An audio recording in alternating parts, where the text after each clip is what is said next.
It is the Backyard Brawl. I'm Schuyler Callihan here with Eugene, Napoleon, legendary West Virginia running back. You are watching the Walkthrough Game Day show presented by Country Roads Air Duct Cleaning. Take me home to comfort and Gene. My goodness, man. This is one we've all been waiting for. It's been a long time since West Virginia and Pitt have played in Morgantown. Now, obviously, these two got together last year up in Pittsburgh.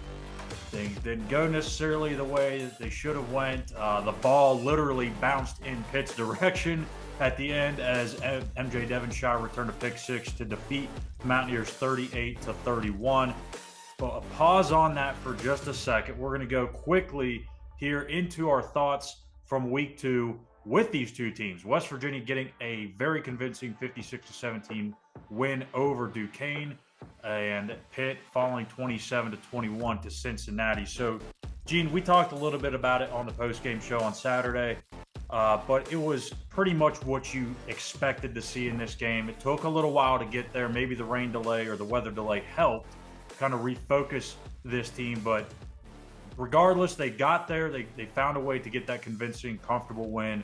Meanwhile, as we said, Pitt had to strain for four quarters heading into this Backyard Brawl, and they didn't even come up with the win. So how about that? Well, two things for sure. One, the convincing win on our part, beating Duquesne. Okay, we knew that was going to happen. Very happy the way that we finally came together to do what we need to do with them. I'm not surprised at a Cincinnati win over Pitt. I keep telling people Cincinnati is a grimy team. They play, man. They just line up and they play smash mouth football, which I've always known that program to do that. I'm not surprised that they beat Pitt. I'm not. So kudos to Cincinnati. Kudos to Cincinnati for sure. And this is a great opportunity for West Virginia. I know some Mountaineer fans may have actually, I don't know, I don't want to speak for anybody, but there could have been a portion of the fan base that was actually rooting for Pitt last week just so that there was a chance they could sneak into the top 25. It probably wouldn't have happened even if they won anyways. I don't think they would have made that significant of a jump. But regardless, this is a one-on-one team, and you've got a chance to send them back to Pittsburgh under 500 3 games into the season and maybe send their year into a tailspin. They got a brutal schedule, Gene. I don't know if you've taken a look at it yet, but there's a lot of very challenging games. I don't know that there's very many wins left on the schedule. So this is really a pivotal game, not only for West Virginia, but for Pitt too. But that's our very quick recap of West Virginia's game against Duquesne and Pitt. Again, if you want to go back and take some more looks at what we said, we've got the morning after, and we also have the post-game show that we posted earlier this week. So we don't want to dive into any more of that nonsense. There's plenty of other stuff for us to get to today. And today we're actually going to do something very fun. Not that we don't ever do anything fun, but this is a little something different. And we've kicked around some ideas before, but and I'm sure it's been done before too. But we're going to do an all-time WVU offensive draft. Okay, so what do we agree on here, Gene? We're going two quarterbacks, two running backs, and you said three receivers. I'm going to stick to three receivers, okay? I'm going to stick to the three receivers. There we go. So we got two quarterbacks, two running backs, three receivers. And we want you guys to let us know in the comments who puts together the better team. Now, this isn't necessarily for an entire season. Let's say that you have one drive or let's say one quarter. So that way you can get some of the different aspects of this offense involved here. And you're not just airing it out. You have the fourth quarter, you're down 6, and you need to get into the end zone to tie and then potentially win the game to go to the national championship. So we're going to put some real pressure here on this offense. And the parameters here, again, there really is none outside of how many players we can pick at each position any time in WV football history. So it doesn't matter whether they played 40 years ago, 4 years ago. The only stipulation is they cannot be an active player. So there you have it. So, Gene, I'll be the nice guy that I am and let you go first. So you can have the first pick of the 2023 offensive draft. At quarterback, super number 9, Major Harris. I knew it. I knew I shouldn't have done that. But hey, I want to let you get your guy. So I will counter that. And usually I would, no, you know what? I'll stick with the quarterback spot. I was going to go and try and jump you on one, but you know what? Actually, I am gonna go in another position because you've already got the best quarterback. I'm going to take the best player outside of quarterback in West Virginia history, in my opinion, Mr. Tavon Austin. So you already got your quarterback. I don't need to get a second. I don't need to get that quarterback right now. I can hold on a second. So I'll go Tavon. Okay, you go Tavon. Well, I'm going to trump you and check this out. Check this out. I'm going to go with my second quarterback, Pat White. Oh no. I didn't think you'd do me like that. I gave you the first pick. I was being generous. Oh man. This is business. Oh my goodness. What am I gonna do now?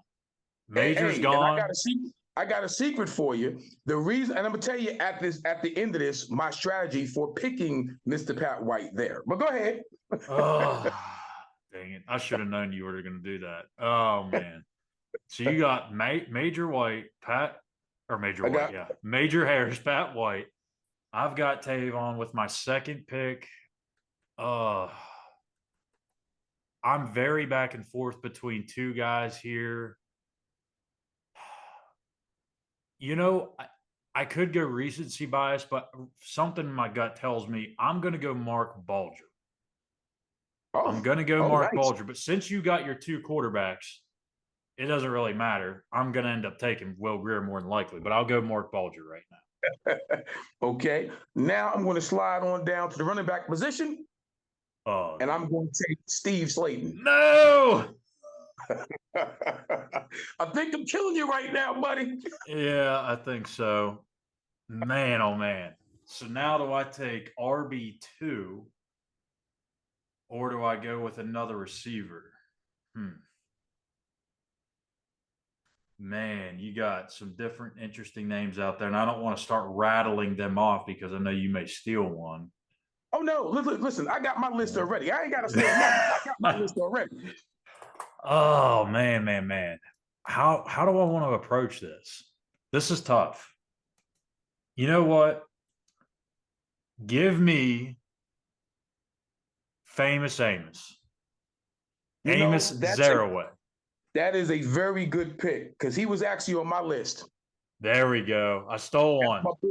You stole one. Famous Amos is on my list. So now I'm gonna go with my second back, Noel Devine. No. I had that was my other guy that I was contemplating there. You contemplated too long and too late. So you're going. Let's see. Now you got your two backs.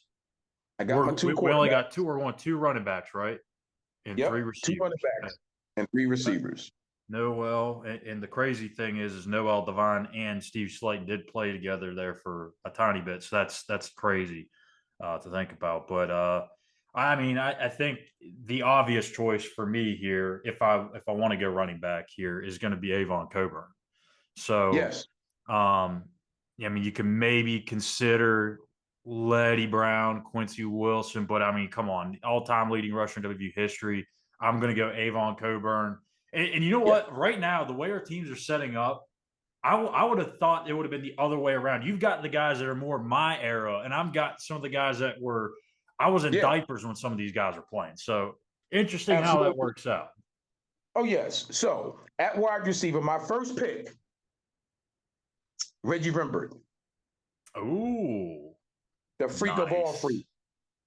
Listen, our version of Randy Moss. You understand? Yes. West Virginia's version of that's right, of Randy Moss. Reggie Rembert. Now, what was your time like your interactions with him? How was that? We played together. Awesome. Yeah, that's awesome. What I mean. Like during the time that you two were together, what was that like having that type of player on your team? Unfreaking believable. Can catch a BB in the dark. You understand? Yeah. This dude can flat out run, can catch, and what a great teammate. Fun. Reggie is a fun guy to be around. Always cracking jokes. was just made my time at WVU a lot of fun, man. Just a great all-around dude and a superb football player. Yeah, one of the guys that's very underrated, I think, in the all-time history of WVU football, in my opinion, is Reggie Rembert. So, Absolutely. But listen, you know what? Real quick, those who know. Exactly. And if you're a part of that 88 team, I mean, there's a lot of guys on there that probably don't get the love they deserve, and you know that better than anybody. Right, especially at that position. Like I said, it was a toss-up because I got 3 or 4 on that team that I would have drafted. Please, absolutely. So I got my quarterback taken care of. So I got one more quarterback to go, but I may wait to the end for that because you're maxed out there. We're both maxed out on running backs, and now we're kind of duking it out for receivers. We're really not, but go ahead. You got Reggie Rembert. I got Steady Stedman Bailey as my first you guy. Know what? And he was on my list, but you got him. You got him. You stole one. You stole one. And that's okay because you got, like you said, you got some multiple guys on that team. Absolutely. So I'm gonna go with Kevin White. The life just sucked right out of me. I didn't think you were going to go with Kevin White. I really did. I'm going to go with Kevin White with them 2 twin towers and that type of speed on the outside. Woo! You better watch. And I can tell you why I picked the way I picked when we're all done with this. I'm going to give you an education on this, young buck. We will. So I've got Tavon and Stedman. I've got one receiver spot open. Man. And actually, you know what, Gene? I'm going to do this. I'll do this for you. We'll go 4 wide. That way we can both get one more pick in. Okay. So one more receiver, or I'll go receiver again here. I'm going to go with I'm going slim. Chris Henry. Rest in peace, Chris Henry, but really dynamic player. Didn't play his whole career at WVU, obviously the full 4 years, but what a tremendous player. 22 touchdown receptions, translated into the NFL. I'm going Chris Henry. Yeah, he's a great one. He was a great one. God bless him. God bless him. Now, since you did that, because he was on my list as well, I'm going to go with an all-time great. And some of us of a certain age would appreciate this. And he's a little bit old. He's older than I am, but boy, was he a great one. Danny Bugs. Danny Bugs. And I had a feeling that yeah. I mean, he was well ahead of his time. Like, obviously I was not even, around, but I mean, just everything that I've heard from the older generation of Mountaineer fans, like, he was something special to really watch. Absolutely. Man.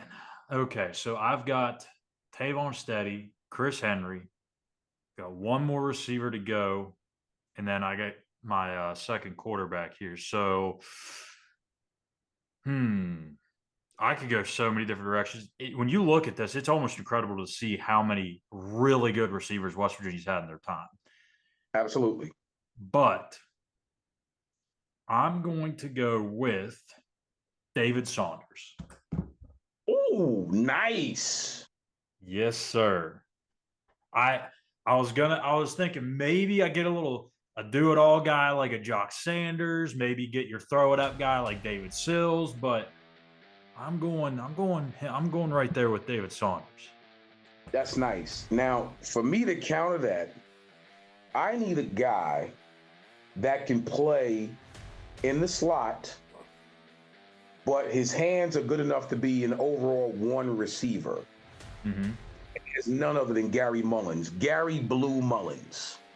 I like it. So there you go. We both have a little old and new on our rosters. Okay, so for my last pick, I'm going to go Will Grier. You took the 2 best quarterbacks off the board from me right off the get-go. So, and I'm not hating it. Like, I think Willie G's a great quarterback, and you could argue he was one of the best pure passers in Mountaineer history. So I'm okay with Will Grier.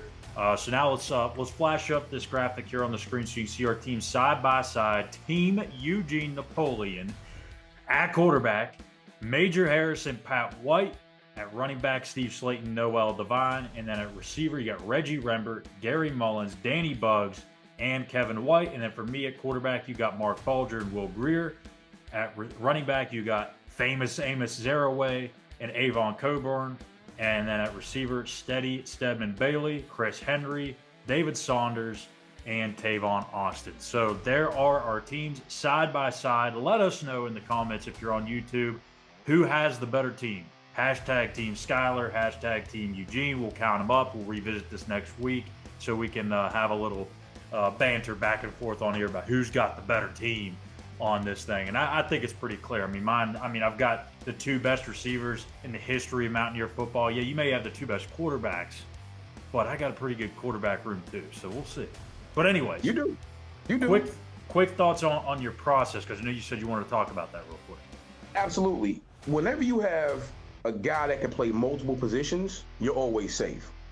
If push come to shove, and I need to get another athlete on the field, I can always put Pat White in the slot.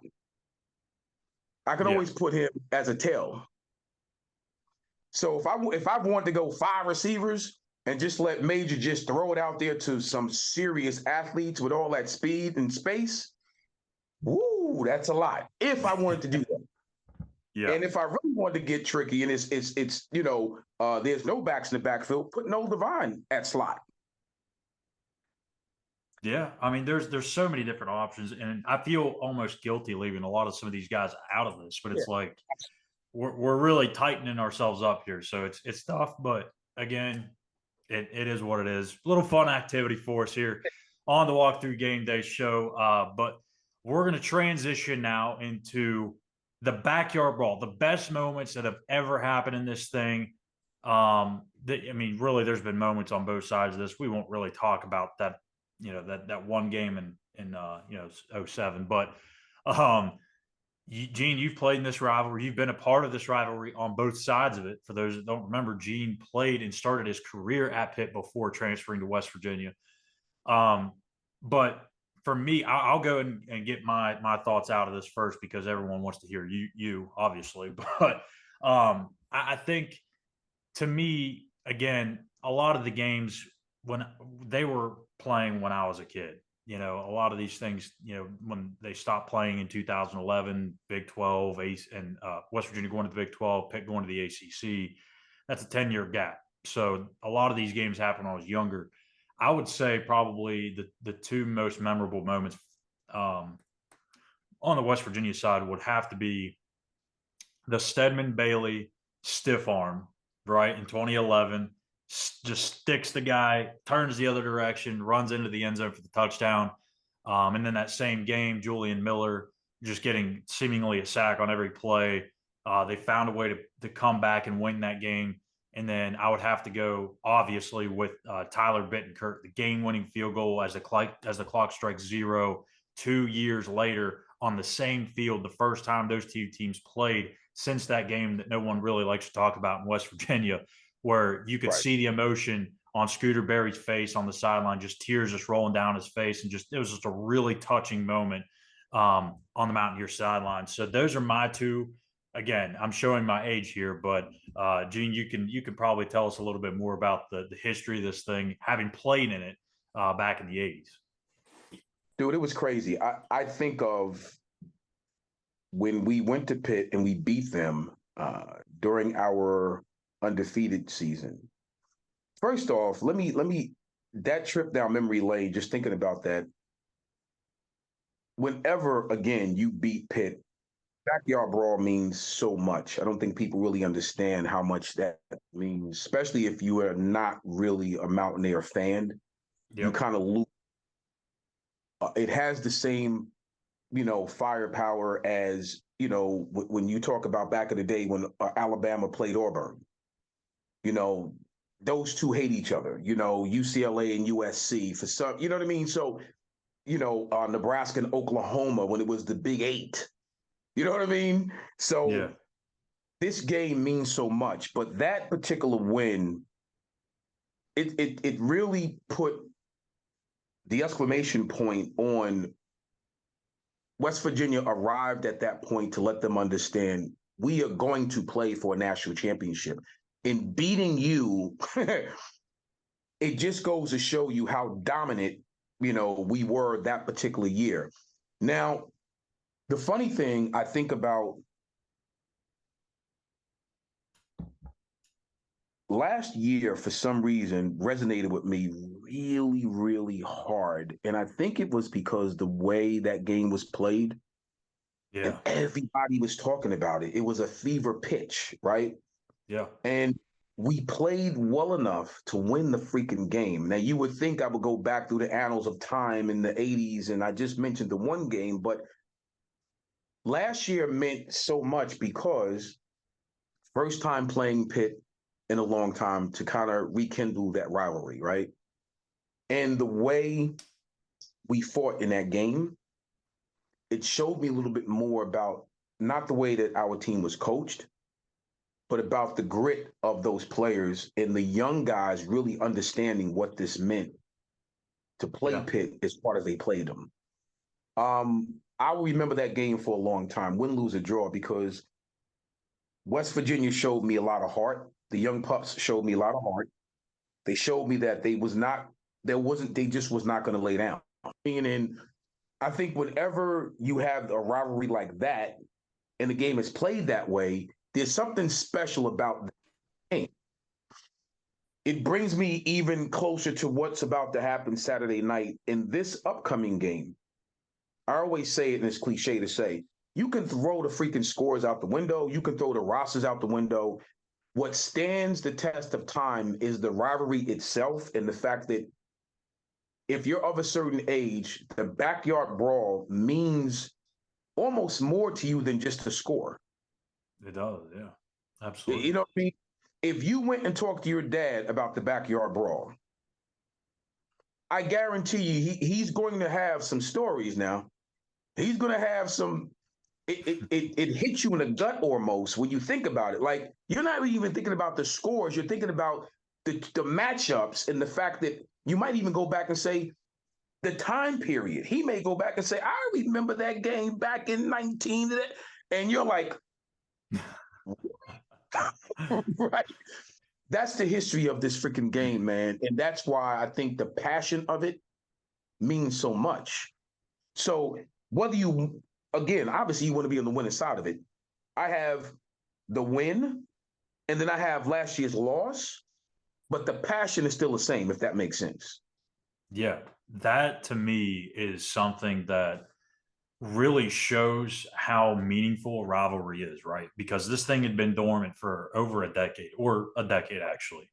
And when you have that level of hatred, and again, this is a completely different world of college football and college athletics that we're in because of the transfer portal, right? These kids, they don't necessarily come here and play for all 4 or 5 years anymore. They're bouncing all over the place. You got 20, 30 transfers almost every year on every single roster. And you've got guys that, again, in this situation where it's a rivalry that's now a non-conference game, you don't have that familiarity with those guys on the other side of the field. So it's almost like you feel like it should be a forced rivalry because they don't really know them. They don't really know you, yet still somehow that hate and that passion for this rivalry still exists to this day. And I think when we saw that last year at Heinz Field or Acrisure Stadium, whatever it's called now, it showed how much this rivalry meant to college football and how much that this rivalry and others around the country should still be going on despite what happens with conference realignment. You have to have these games. They're meaningful to the fan bases, to the schools, to the history of the program. I don't give a crap about the dollars. I know everyone else does, and the people that make these decisions are about the dollars.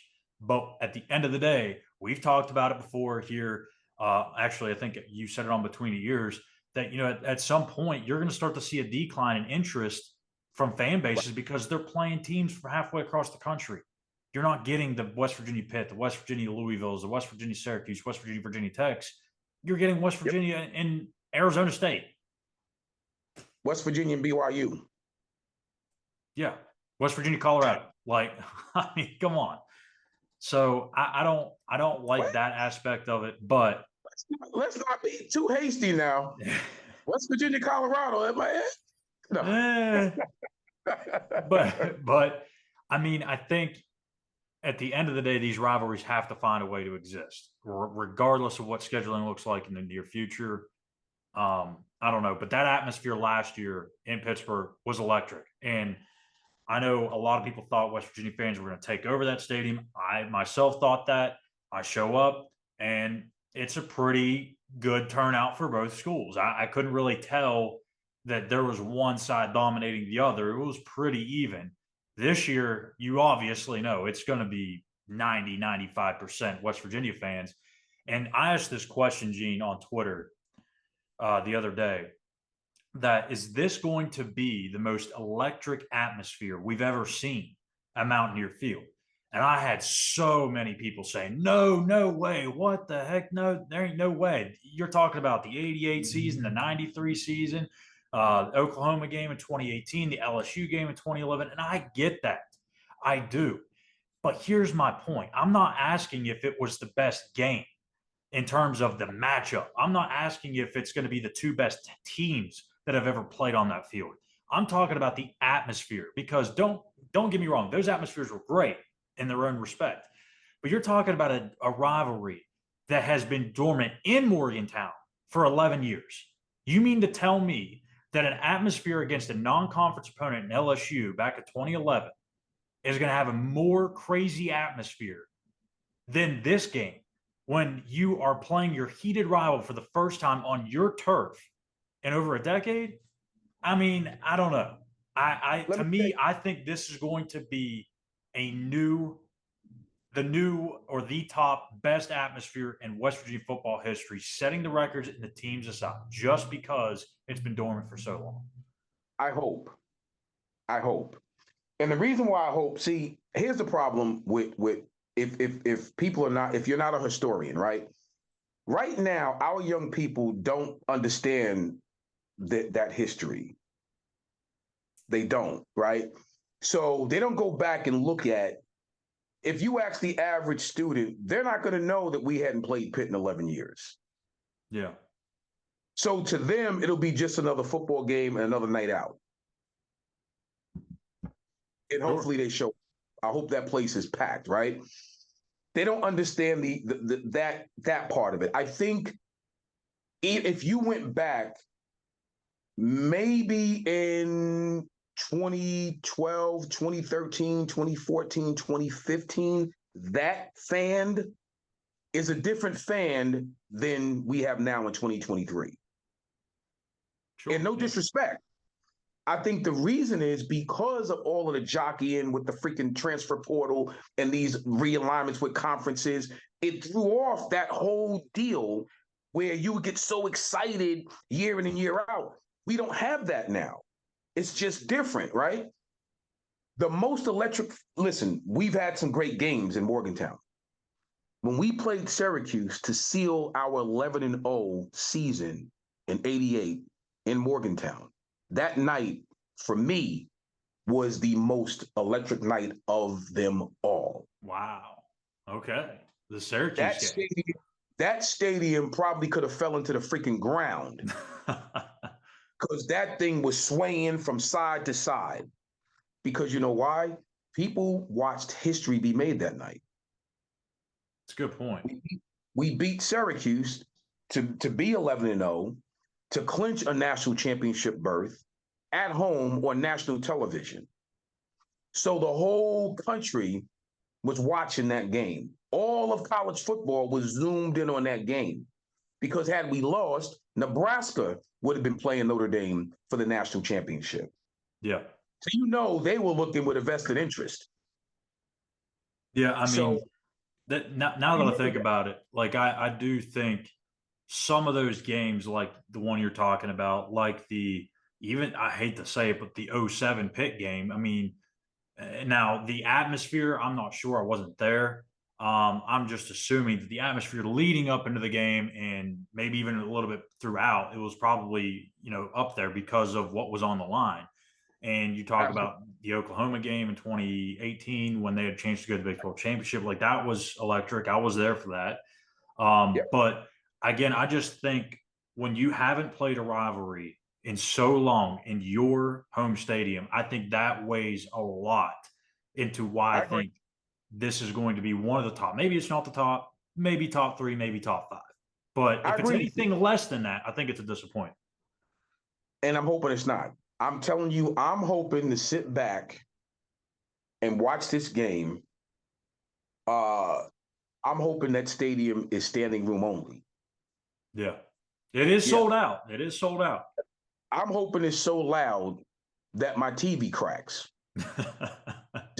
There's your I mean, challenge, fans. If you're going to the game, make sure Eugene's got to get new TV next week after the game. I'm just so stoked for this game. And I agree with you, Schuyler. You look, this has all the ingredients and all the makings of an all-time great game in Morgantown.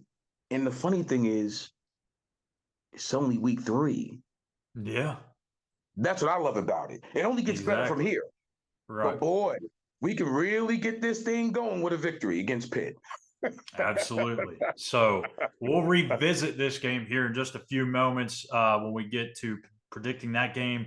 But we got some other games to predict first. So let's go ahead and get into our weekly pick'ems. And Gene, we had a little bit of a reversed record this week. You go 3-2, I go 2-3. That brings us each to 5-5 on the season. We are deadlocked right now, so someone's got to take a jump this week and claim first place through 3 weeks of the season. So let's kick it off with some Big 12 SEC action. Number 15, Kansas State at Missouri, 12 o'clock noon on SEC Network. Look, Kansas State demolished Missouri last year. They don't have Deuce Vaughn. That's something you got to keep in mind. It was 40-12, I believe. But this Kansas State team, I'm still very high on. Like I said, they're my pick to go to the Big 12 championship. I don't know if they win it, but I think they get there. I think they win again again this week against Missouri. It's going to be closer, but it's still a 2-score game. I got Kansas State. No doubt. Listen, I agree with you 100%. I got Kansas State as well for very similar reasons, but I really think when they come to play, they come to play. And they make very little mistakes, it's hard to beat Kansas State. So I'm going with Kansas State as well. In the SEC, number 11, Tennessee at Florida, 7 o'clock ESPN. Florida's scuffling right now, Gene, and everyone's kind of upset about the head coach, Billy Napier, down there. It seems like that seat's starting to get a little warm early in this tenure. So this is a big rivalry game. I think Florida's going to hang in, but I think Joe Milton and that cannon arm that he's got is going to tear up this Gator defense. I've got Tennessee edging out Florida. He's a difference maker. So I definitely agree. I got Tennessee as well. I don't think Florida. Yeah, I got Tennessee. Right now they're coming up. They're coming apart at the seams, so to speak. Yeah. We got 2 games here to see if we separate on anything. Maybe we just all pick the same things this week. Who knows? BYU at Arkansas, 7:30 p.m. ESPN. This is the first test for both of these teams. Arkansas has kind of played nobody. BYU's really haven't played anybody yet. BYU won 14-0 against Sam Houston, their opener. They come back, they take care of business, look much better against Southern Utah. But again, it's Southern Utah. So this is a challenging game for BYU on the road, traveling across the country. Get used to that being in the Big 12 now that it's a partially Eastern Conference. But I think KJ Jefferson is the difference maker here in this one. Again, I'm going with the quarterback. It sounds very cliche, very easy to go to, but he is tough to handle when he is hot and he is rolling. I'm going KJ Jefferson. I don't think BYU can hang offensively. That's what's funny. I'm going BYU because I think I've told you before. The one thing about BYU that people don't really understand, they kind of misjudge, BYU plays defense. And BYU always finds a way to come up with 1 or 2 turnovers in special teams. They are they max out on making you make mistakes, and they capitalize. They've always been that team. I don't care who the coach is. I don't care what their roster looks like. There's something about that. It must be in the water in Provo, Utah. It must be in the water. So I'm going BYU. Man, dang it. There's the one I'm going to lose on because I think we both are going to agree on this next one. So we'll see. maybe not. In the Big 12, it is their Big 12 inaugural game, I guess, if you want to call it, and that is TCU at Houston. The Fighting Dana Holgersons at 8 o'clock on Fox. Houston's had a couple of interesting weeks. They looked really good, Gene, in week 1. They beat UTSA in a weird, low-scoring game. UTSA's got a really good offense. So 17-14, you beat UTSA, a good football team. You don't know, is your defense really that good and your offense is that bad? Well, then you fast forward to week 2 and you lose to Rice and former West Virginia quarterback JT Daniels in a shootout. So now does that mean, is your offense good and your defense is terrible? Who knows about this Houston team? They are freaking bipolar right now through 2 weeks.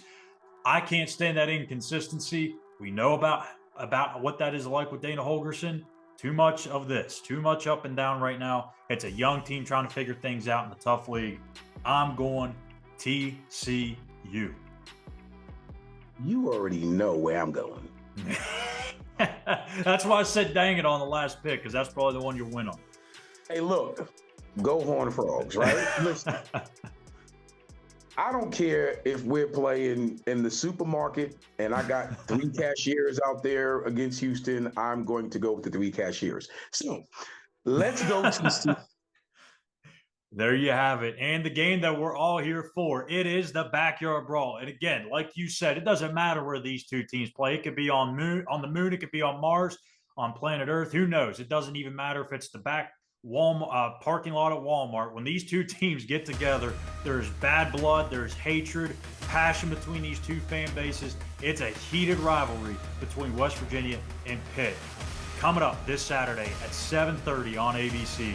Here's a word from Neil Brown and Pat Norton.